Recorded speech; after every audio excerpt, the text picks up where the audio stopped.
Welcome to another edition of Tech Fireside Chats with your host, Joel Martin. Take it away, Joel.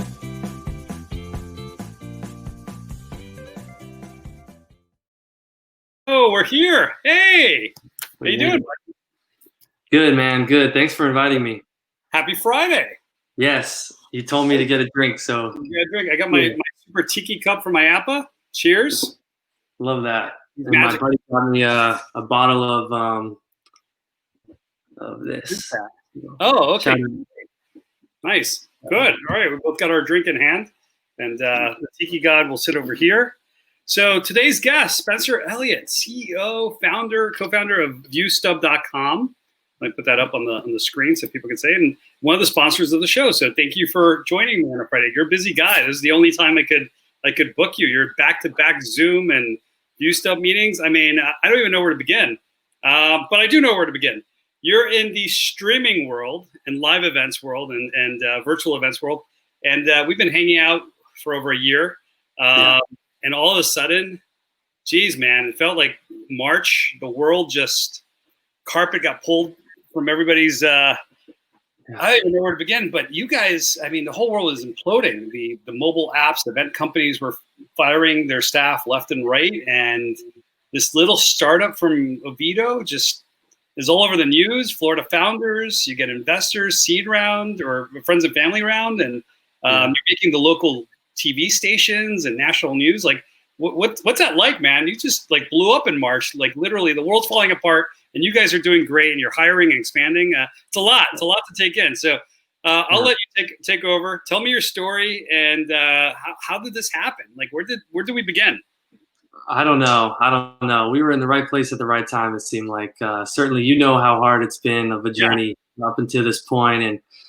Certainly, we don't want anyone to be harmed by the COVID pandemic, but certainly was something that came at the right time for us, and we were positioned to take advantage of that. A lot of, rest in peace to the old event industry. I think it's definitely going to be a new transition for everybody into a hybrid world, and I'm excited to see what the future holds for the future of the event industry. Yeah, we were. We were at this for over a year before COVID. I mean, it's fortunate that we were able to grow during this period of time when, the rest of the economy is struggling to make ends meet. So you started, this came from 360 Media, right? I mean, you guys, it was a different company before, and it kind of evolved, and then you said, let me just go full. And again, you're talking about 2019, at the beginning of 2019, when you said, let me just go into event streaming, which was, I mean, people might have looked at you and said, like, virtual events? What are you talking about? Like, so how did this evolve? What do you tell that story? Wow. I don't know how many conversations we had with event organizers and trying to convince them that we weren't going to cannibalize their in-person tickets, right? That we weren't going to mess with their registrations, and that we could help them expand their event. We really wanted to help them grow their audience, grow their revenue. And we were just getting door after door slammed in our face. Like, you know how much money I'm making on my in-person registration? I don't want anyone to come online. Calling somebody just texting. I actually had somebody, they were commenting, like I've used Eventbrite, I've used different ticketing systems, and they were kind of expensive at one point. And I think that was your whole thing back in early 2019. You were coming in below market pricing. You had a real good value proposition, right? Yeah. And it wasn't clicking yet that, hey, we can save you money, we can make you money. And I think now that people have to figure out how to make money to survive when they see the value of, am I right? Am I getting this? Yeah. Okay. All right.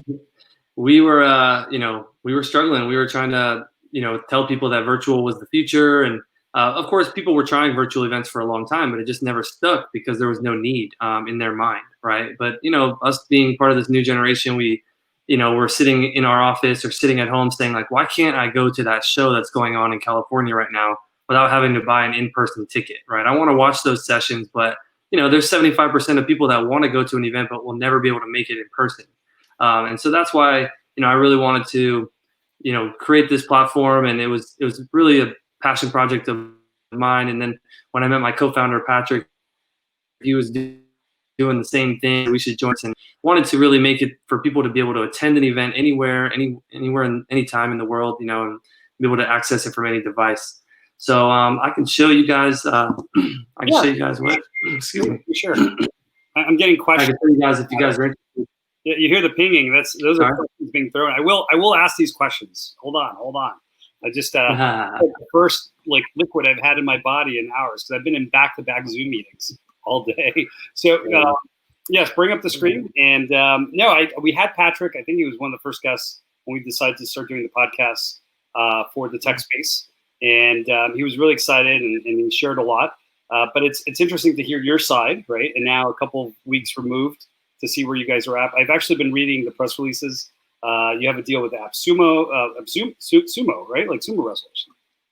Yeah, AppSumo. It's really exciting. We've been with AppSumo about 2 weeks now. Have sold a great number of codes. A lot of new great event partners have signed up through there. We're actually looking at revising our codes to add even more to incentivize even more Sumolings to join our community. And so we're really excited to also build out that community and really garner their feedback. The AppSumolings are really great at getting into the details of your software and finding new ways to improve it and just giving you general feedback. So we're really grateful to be a part of that, that process. Nice. Yeah. I can show you guys. Yeah. Do you have the screen? You want to bring it up? Just hit add screen. Yeah. But yeah, I just want to tell a funny story, Joel. You were asking about it. Right before COVID, we actually launched in-person event registration. So of course we were a virtual platform, and we had nothing on the in-person side, like an Eventbrite. And then right before COVID, so basically the first quarter of 2020, we launched in-person ticket registration. And so, of course, all the events went to zero. Right. And so where we had just shifted our whole model to allow people to host in-person events, there were no in-person events. So we had to quickly shift back to virtual only. Got it. To virtual. And that's where we were getting the most demand. So it was a lot of fun. Go back and forth and go back to our core when no one wanted that before COVID. Right. I think we were there. I was with you guys at BizBash, and we were together at the Connect event. We went to see Obama. And it was interesting because I saw the show you did before that, and I saw the response at that show, and it was like night and day. Meeting planners were just starting to get around to it, and we're transitioning to virtual events. We've never done these things. What do we do? And then I thought the other smaller segment, which was really, really interesting, maybe you can go in on this as you show the website, was monetizing your content, which I think some people are really, really bad about. I mean, yeah, there's some things you want to give away for free on YouTube and on Facebook, but now more than ever, if you have knowledge, you want to charge $5, $10 if you're an association for a meeting. So this is a great way to do it. I'll let you take it. Sorry, I'm taking over the meeting. Go ahead, show us. No, it's great to point out, there's a lot of creators out there who are just giving away their content, and that was one of the biggest value propositions that we went after when we first started was, why are you giving away so much of your profit potential, right? You're asking YouTube and Facebook to give you pennies of what you should be earning the majority share of, right? And they're putting advertising all over it, and really they have a different objective than you do. And so we wanted to give the power back to the creator. When we first started out, we really wanted to make it so that our organizers had the ability to make money from the first viewer and every single viewer after that. And they didn't need to hit 100,000 subscribers or, hit 1 million views before they started making like $700, right? And there really wasn't the, pay-per-view event platform out there that made it easy to use with no upfront costs. So I know you mentioned that earlier. We don't like to charge upfront to our customers so that they can really start to generate revenue for themselves and for their event and really fundraise their event. So whether you're a small or medium-sized creator, you have the ability to go out there and see if it can gain any interest, see if you can get some registrations, and then use that money to continue marketing and continue growing your event. And so we really want to be partners in the success of our organizers. And so we share in the revenue on the back end, right? So use all of our tools, use our affiliate links, use our marketing tools. And then when you start to make money, that's when we'll make money too. So I like that. Look, I'm going to let you show the website a little bit so somebody's unfamiliar with it. Yeah, no problem. So if you come on to ViewStub.com, we have, and of course we're doing the screen share, so it's going to mess up a little bit, but, we have, just basically some of our homepage features here listed out. And, if you want to learn more, you can always come and, check out different resources that we have available here. But it's really simple. You can go ahead and register to create an account with ViewStub, and then you'll just say that you're an event organizer. I'll go ahead and log in here. You guys don't steal my login. We'll go back to the screen for a second. So I have an association, very small. I don't have 4,000 followers on YouTube. I can't monetize my videos yet, but I can monetize my ViewStub content and my backlog of content and say charge $10 a meeting or something, right? Or $10 a month to see all that content, right? I mean, there's ways for them to make money with ViewStub. Yeah, absolutely. So you can do, whether it be a subscription-based event or it be a donation-based event, there's multiple ways to charge using our different registration types.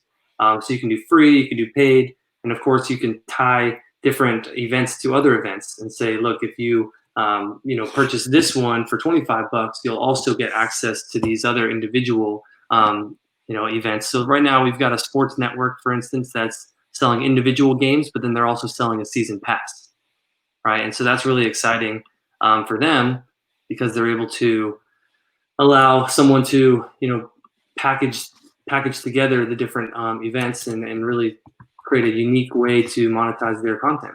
So you're 6 months into this, like full all out. What are some of the type of events that are on ViewStub right now? Yeah, so it's really the full mix. I mean, we've got authors that are selling books. We've got podcasters that are just selling, donation-based access. We've got conferences, of course, the business conferences. We've got the sports networks.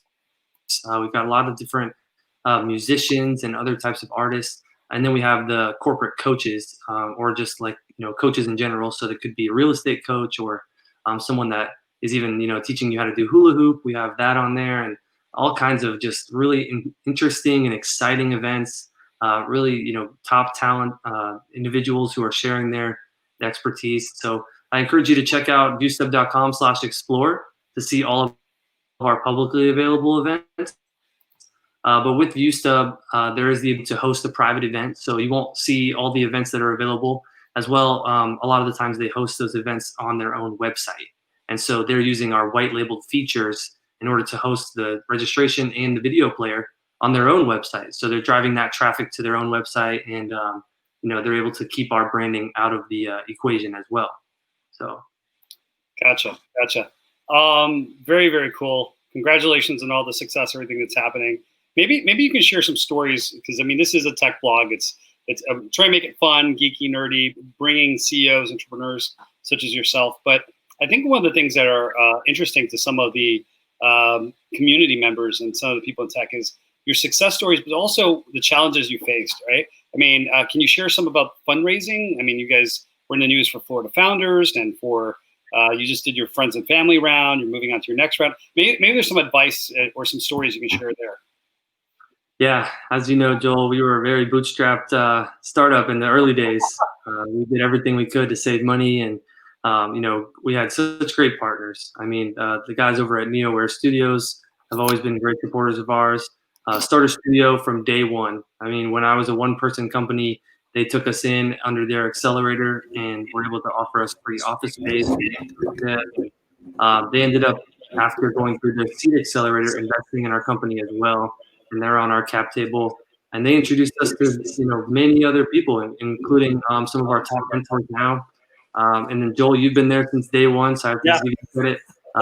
You're a great resource for us, and have brought us to make so many connections in the industry. You mentioned the events that we've been to together, going out to Vegas together. It's always been a good time. But we have investments from a lot of local angel groups. So Beresford Ventures. We also have the Orlando version and the Tampa version of Seed Funders. And those groups are really great advocates of ours, as well as we're starting out with some of our family and friends. So we've got we're very early into the company, and so we're done with that family and friends round, and we're at a point now where we're ready to go into a traditional seed round, and we're really excited about that. That's starting right now. We're launching on a couple platforms. We've had some really great conversations with angel groups that are more in the bridge phase, where they can write larger checks. And then we're going into an equity-based round right after that. So it's a small bridge, hopefully. And you're hiring, which again, I mean, boom, right? Like in the events industry, you're hiring. You've added at least 10 people in the last 6 months, something incredible. Part-timers, full-timers, developers. You're bringing in, national talent, which I think is fantastic. And you're doing a real event next week. You're doing a virtual hybrid event, right? It's at the Orlando Convention Center, I believe. Yeah, next week we're going to be supporting this Orlando community and doing them at the Together Again Expo on the 24th. Okay. And, it's probably the first in-person event that we'll go to in the last 6 months. And I mean, you're there to talk about new technology, so I think that's fantastic. But it's also, I think, the first physical event in the post-COVID world. So it's 6 feet apart, temperature checks, all technology, sort of the technology that we talk about at CodeFirm, right? AI, massive screening, making sure everybody's hands are clean, right? I mean, like it's going to be super high tech when it comes to like personal security. So interesting, right? And you guys are speaking, I think, in the virtual panels. Exactly. Yeah. We have a virtual booth as well as an in-person booth, and we've got our ViewStub branded masks that we'll be having on in our screen. This is a new world, the ViewStub. Sorry, I gotta laugh about that, but I can only imagine everybody walking around with AFR, Court, like who you were on Court. Okay. I thought that was a pretty cool idea. Yeah, it is. I know a lot of photo booth companies. I used to be in the photo booth industry. A lot of photo booth companies are now making the printable masks. They take your picture of your face and then they print your face on top of the mask. I thought that was great. So pretty interesting. I just saw another question came in, which is great. I will get to them. So sorry, I interrupted. You're the first real hybrid virtual and in-person event. Are you ready for it? Yeah. I'm kind of nervous. I haven't really left my house in a while. You're but I'm excited for history. I want to show that there's. Yeah, I'm kind of nervous. I was saying to get out there. I haven't really left my house in a while. So I do want to support the industry, though. I want to show people that that we can do it, like you said, with social distancing and just making the right decisions. I think fear is the biggest thing holding us all back. So if we can just embrace that and try to do our best to socially distance. I think it's more like physical distancing, right? Socially distancing shouldn't be.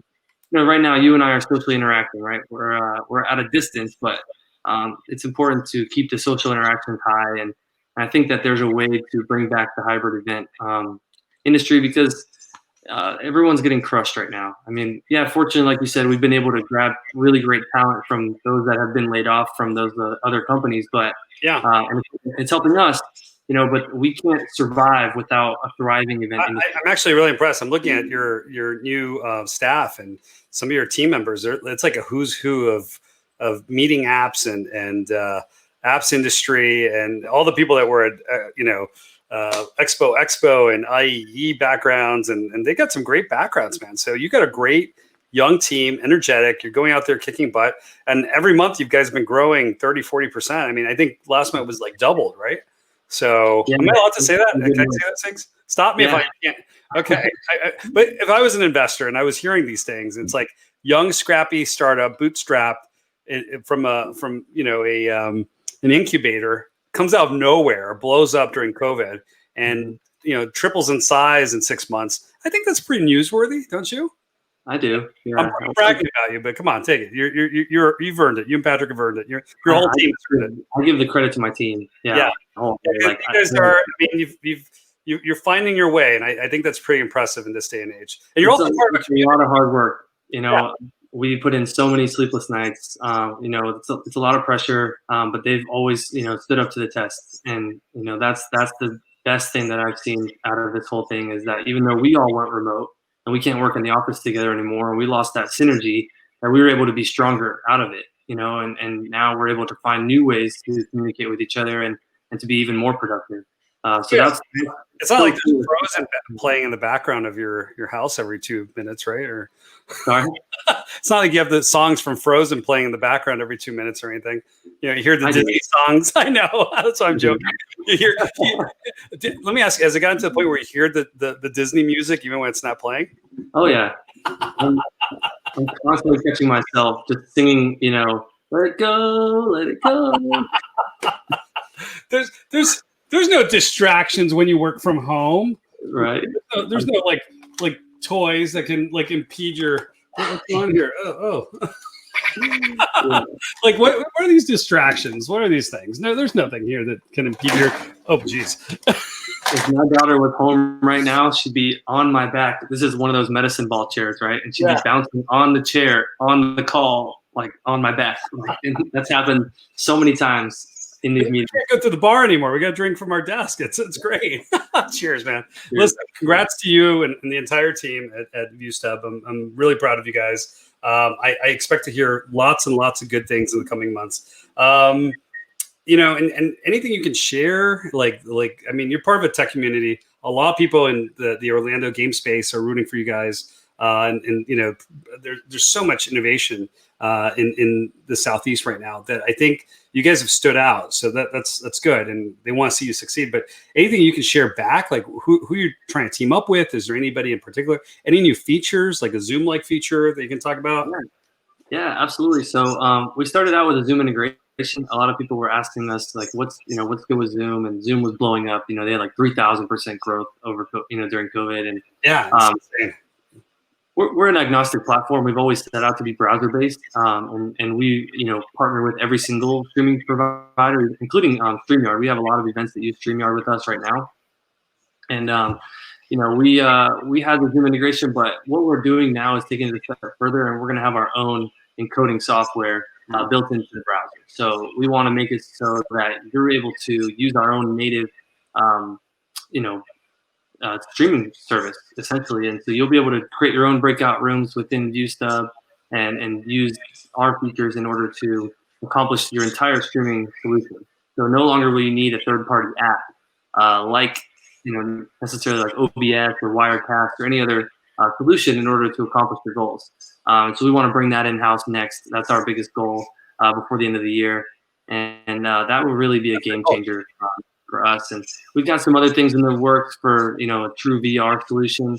But we've always supported 360 video, which we think is awesome. That's kind of where we started. As you remember, Beyond 360 was the name of the company in 2018, late 2018. So what do you think of VR networking? I mean, do you think that's a thing that's coming? Is it here? I think this certainly helps that story, that narrative. I don't think people will ever really fully be interested in it until you can feel the haptics, right? Like until you can actually like shake someone's hand and feel it in your hand, which is possible now. They are working that tech. I've seen it. I've seen it at the trade show. Technology is here. It's just about making it mainstream and making it accessible and bringing it into people's homes and making it to where I think this upcoming generation is a lot more comfortable with things like that than the current, stagnant industry. And so it's just a matter of time, in my opinion. But it certainly wasn't happening quick enough for us. We don't really talk about 360 video anymore. No one was interested in it. So it's gonna take a little bit more time. Any success stories you want to talk about? Is there anybody who's just killing it on ViewStub right now? Like somebody you can talk about and they're okay with it? Yeah, absolutely. So we did a great event with the Closers Olympics, which I thought was really interesting. They did like a clean closer, and the best person that was able to close the most people, basically cold calling. And that was a really fun event. Yeah, it was really fun. We've had some really great musicians from Italy that have come on and had really great events and really great concerts, online concerts with us. And they made some money? Oh, yeah. Okay, yeah, good. So that's all about, right? I got to make some money. My favorite part about the day is doing payouts. I'm not even going to lie.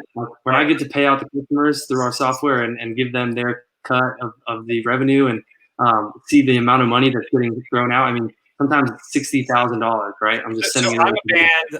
I'm in Milwaukee, and I got a little following of 5,000 people who can't come see me at the bar anymore go on ViewStub, throw a concert in the garage, and charge everybody, a couple dollars, and it goes directly to their pocket, right? That's basically the concept.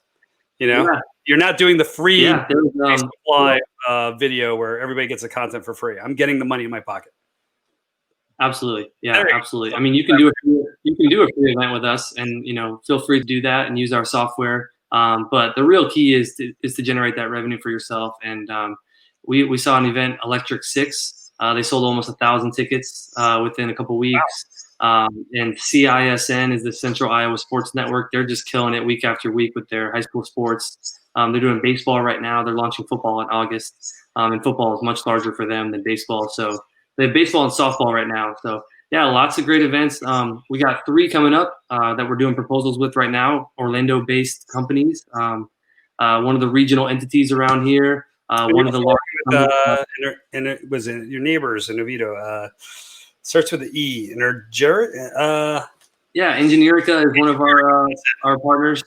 They're really great to work with, and they can help you with anything that you're doing for your event app or any of your CE credit tracking. Really great partnership. Another local company. Yeah. Yeah, we're really excited about those local events. We'll have more about that as we solidify those proposals. Also, some really large brand names look to be signing up with us soon. Certainly ones that if you Googled them, you would know who they were. Okay. Let's just say you wouldn't even need to Google them. Okay. I could say these names out loud, and every single person on this call would know who they were. Nice. Okay. So really large brands. We have 3 proposals out with those brands, and that's gonna be big news for us. All right. Well, is there anything you want to add to your story? Where do you see yourself in a couple months?